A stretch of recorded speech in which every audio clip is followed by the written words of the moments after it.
Hello students, आज हम question करने जा रहे हैं जर्नल एंट्रीज़ का। मैं विदाउट फार्मूला लिखे आपको डायरेक्ट फार्मूला बता के करेंगे, ठीक है। अप्रैल 1 को वो बोल रहा है, Shri Ganesh started his business with cash ₹50,000। Shri Ganesh ने बिज़नेस शुरू किया है 50,000 से। तो श्री गणेश पता है आपको पर्सनल अकाउंट है, और जब बिज़नेस शुरू किया विद कैश, कैश आपका रियल अकाउंट है। तो श्री गणेश जो हुआ वो हुआ क्रेडिट द गिवर, क्योंकि वो पर्सनल अकाउंट है। और रियल अकाउंट बोलता है डेबिट व्हाट कम्स इन, क्योंकि जब आपके पास बिज़नेस शुरू हुआ तो कैश आपके पास कम्स इन था। तो जब आपके पास कैश कम्स इन हुआ, कैश अकाउंट डीआर हो जाएगा। और आपको पता है कि जब मिस्टर गणेश या श्री गणेश जो है वो बिज़नेस का मालिक है, बिज़नेस का ऑनर है, प्रोप्राइटर है, इसलिए इसका नाम हम नहीं लिखेंगे। मैंने आपको पिछले क्वेश्चन में भी बताया था कि जो प्रोप्राइटर होता है उसका नाम आपने नहीं लिखना। जब भी वो बिज़नेस इन्वेस्ट करता है उसकी जगह हम कैपिटल अकाउंट लिखते हैं। तो हमारे पास जर्नल आ गया अप्रैल 1 को, cash account D R to capital account, ठीक है। Being the capital bought in by Shri Ganesh, ठीक है। और 50,000 दोनों साइड से आपने डाल दिया। सेकेंड एंट्री है आपके पास परचेज्ड गुड्स। अब उसने नहीं बताया कि ये गुड्स जो हैं वो कैश पे परचेज़ किए हैं या क्रेडिट पे परचेज़ किए हैं। हाँ, जब आपके पास नाम नहीं लिखा हुआ तो ये अंडरस्टूड है कि ये कैश पे ही होंगे, ठीक है।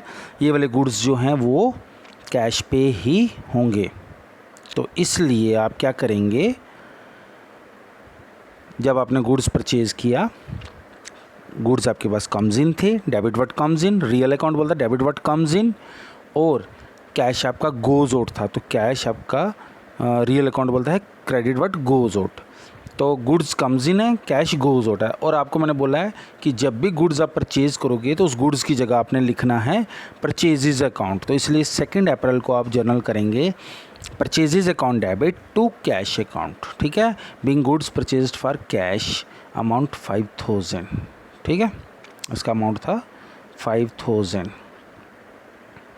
ये 5,000 दिया हुआ है, ठीक है। उसके बाद आपका purchase goods for cash, same entry आ गई। आपने गुड्स द्वारा परचेज़ की कैश पे, ऊपर वाले में कैश लिखा नहीं था, यहाँ कैश लिख दिया है बस।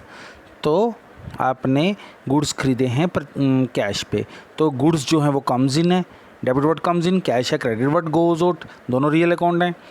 तो गुड्स की जगह हम लिखेंगे purchases account to cash account. 3 अप्रैल को भी purchases to cash same entry थी, और इसका अमाउंट था 10,000, ठीक है जी।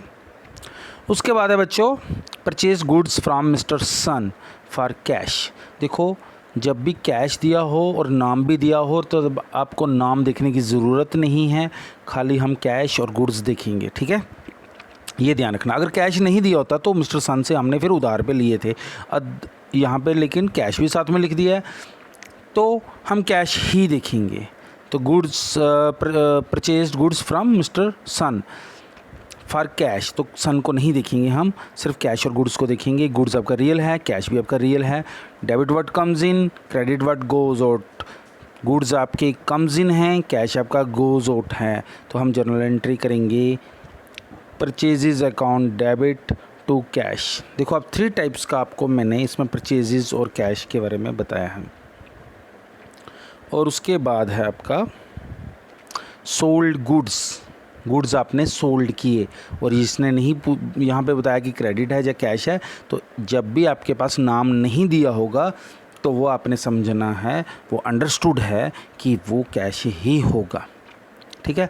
जब आपने गुड्स सोल्ड किए तो कैश कम्स इन था, गुड्स आपके गोज आउट थे, ठीक है।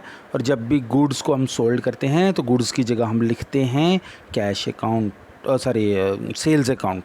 कैश आपका कम्स इन है और सेल्स आपकी गोज आउट है, तो इसलिए यहाँ पे हम लिखेंगे cash account debit to sales account being goods sold for cash, ठीक है जी, 6,000 का।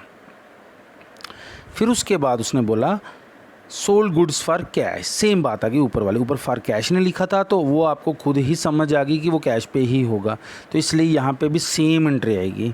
तो सेम एंट्री आएगी कैश टू सेल्स, ठीक है। फिर उसके बाद है sold goods to mister Sky for cash. आपने मिस्टर स्काई को कैश पे गुड्स सोल्ड किए हैं। तो फिर जैसे ऊपर हुआ था कि नाम भी दिया है, कैश भी दिया है और गुड्स भी दिए हैं, तो तब आपने नाम नहीं देखना है, आपने गुड्स बेचे हैं और कैश लिया है, बस इतना ही देखना है आपने। कैश आपका रियल है, गुड्स आपका रियल है, तो कैश कम्स इन है और सेल्स गोज आउट है। तो cash account D R to sales account, cash account debit to sales, ठीक है जी। 8 को आएगा कैश टू सेल्स, तो ये इसका अमाउंट था 18,000, ठीक है बच्चों। फिर उसके बाद लास्ट है आपके पास एक और, purchase goods from mister moon. आपने गुड्स परचेज़ किए हैं मून से, तो मून से ख़रीदे हैं गुड्स, तो यहाँ पे अब कैश की बात नहीं हो रही है, खाली मून दिया है, मून किसी का नाम है, ठीक है। मिस्टर मून है पर्सनल अकाउंट, गुड्स है आपके रियल अकाउंट।